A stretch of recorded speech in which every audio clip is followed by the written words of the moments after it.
ہمارے یہاں جو کاروبار وغیرہ ہوتے ہیں، اب بسا اوقات ایسا ہوتا ہے کہ والد صاحب بوڑھے ہو گئے، ضعیف ہو گئے، یا وہ کسی اور بنا پہ بچے بڑے ہو گئے، ان کے سپرد کر دیتے ہیں، کسی ایک بیٹے کے انہوں نے سپرد کر دیا ہے، اور عملاً اب وہی بیٹا کاروبار چلا رہا ہے، وہی بیٹا جو ہے گھر کے اخراجات پورے کر رہا ہے، اور دیگر ضروریات بھی وہی فرد کر رہا ہوتا ہے، اور مالی معاملات میں اسی بیٹے کی رائے یا اسی فرد کی جو رائے ہوتی ہے وہ حرف آخر ہوتی ہے، وہ تمام معاملات ڈیل کر رہا ہوتا ہے، کاروباری حوالے سے بھی، گھر کے حوالے سے بھی۔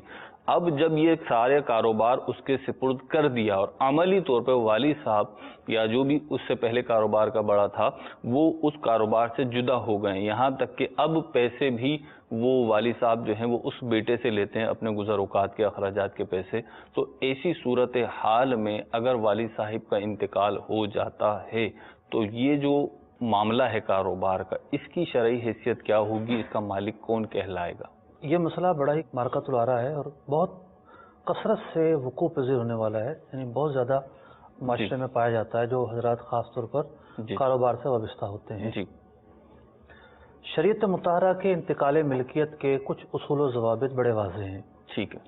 مثال کے طور پر دوسرا آدمی کسی مال کا مالک کب بنتا ہے، اس کا ایک بہت بڑا سبب ہے خرید و فروخت۔ ٹھیک ہے۔ اب ہم اس کاروبار کی طرف اگر دیکھتے ہیں تو ہم یہ دیکھتے ہیں کہ باپ اور بیٹے کے درمیان کوئی خرید و فروخت کا معاہدہ نہیں ہوا ہوتا۔ بالکل ایسا نہیں ہے کہ بیٹا اس بزنس میں کچھ خرید کر شیئر حاصل کر کر پھر آیا ہو۔ جی۔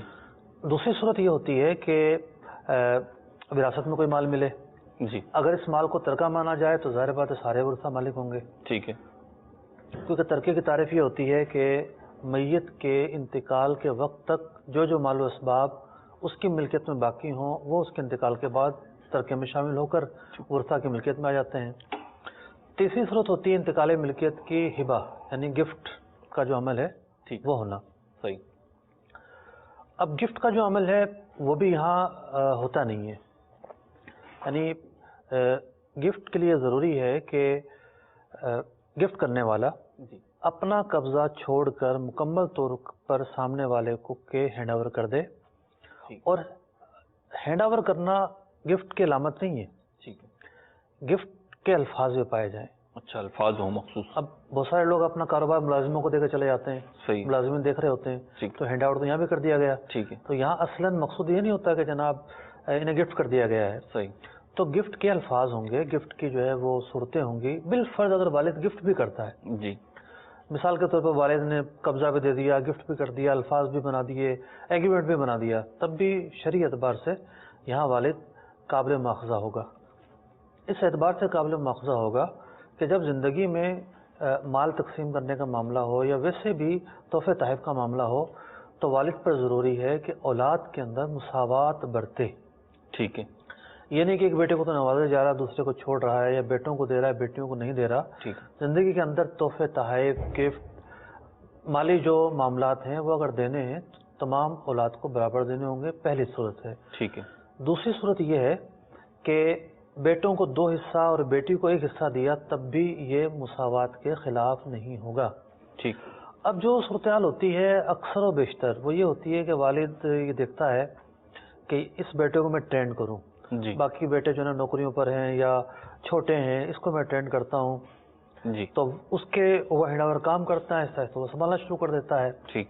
تو یہاں ممکنہ طور پر کئی صورتیں ہو سکتی ہیں، اور اصل چیز ہے خاندان کا جو ماحول ہے وہ کیسا ہے۔ بعض اولاد جو ہے بڑی ہی نیک ہوتی ہے اور وہ سمجھتی ہے کہ والد اگر ہمیں ایک فیلڈ دے رہا ہے تو ہمارے پر احسان نہیں ہے، ٹھیک ہے، اور ہم کوئی حصہ نہیں مانگیں گے، بس جو گزر بسر ہو رہی ہے، گھر چل رہا ہے چل رہا ہے، ٹھیک ہے، جو بڑے کہیں گے وہ فیصلہ مانیں گے۔ جی، تو ان کی کوئی جو نا وہ نیت نہیں ہوتی، کوئی لڑائی جھگڑے کی، کوئی اختلافات نہیں ہوتے، جی، لیکن بعض جگہ اختلافات ہوتے رہتے ہیں۔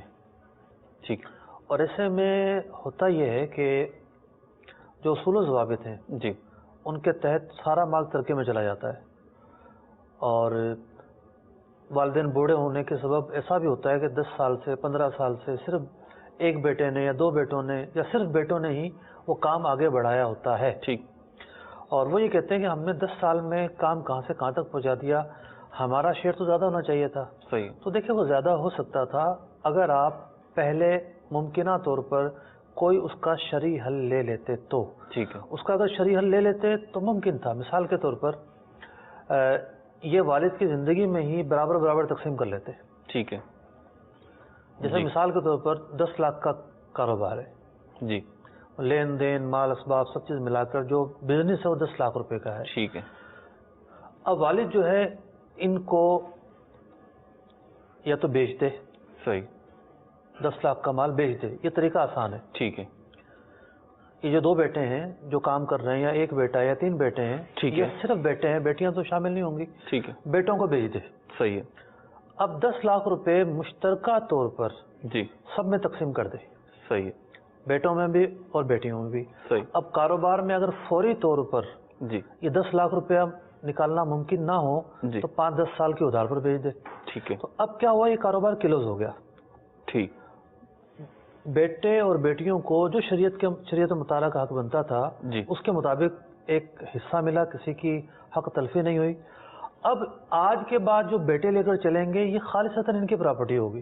ٹھیک اب جو بھی اس کے اندر جو ہے وہ اضافہ ہوگا، اور جتنا بھی اضافہ ہوگا یہ خالصتاً جن کو بیچا گیا یہ انہی کا ہوگا. تو ٹھیک یہ ایک طریقہ کار ہوتا ہے جس سے بیٹوں کا یہ شکوہ دور کیا جا سکتا ہے کہ ہم 10 سال سے کام لے کر چل رہے ہیں جی تو ہمارا شیئر تو اتنا ہی ہے ٹھیک ہے جتنا کام نہ کرنے والوں کا ہے.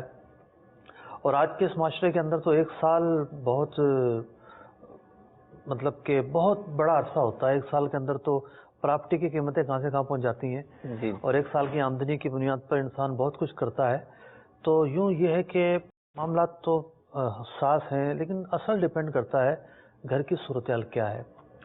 اگر سب شیر و شکر سے رہ رہے ہیں، پیار محبت سے اپنا گزارا کر رہے ہیں ٹھیک تو شاید اس طرح کی حاجت پیش نہ آئے. لیکن ٹھیک اگر اس طرح جو بڑے ہیں، جو والد ہیں، جو کاروبار بچوں کے سپرد کیے ہوئے ہیں، وہ اگر یہ محسوس کرتے ہیں کہ نہیں یہ جو حل بیان کیا گیا یہ ہمارے لیے بہت زیادہ لائق عمل ہے، تو میں سمجھتا ہوں کہ اس کو اپنانا آج کی ضرورت ہے. کئی کیسز میں نے ڈیل کیے ہیں جس میں والدین نے اسی ٹریک پر آ کر اپنی زندگی میں ہی کاروبار جو ہے وہ بچوں کو فروخت کر دیا. ٹھیک ہے فوری رقم نہیں نکال سکتے تھے کاروبار سے تو ادھار میں فروخت کر دیا، ٹھیک ہے اور پھر جو بیٹوں کا حصہ تھا وہ بیٹوں وہ ریپلیس ہو گیا. ٹھیک ہے ریپلیس ہو گیا وہ جی تو جو بیٹیوں کا تھا وہ آہستہ آہستہ آہستہ ان کو دیا جا رہا ہے. ٹھیک ہے جتنی مدت تھی وہ اس میں ان کو مل جائے گا یا مل گیا. یوں یہ ہے کہ والد صاحب فارغ ہو گئے اس ٹھیک پراپرٹی سے، ٹھیک سب کو ان کا حصہ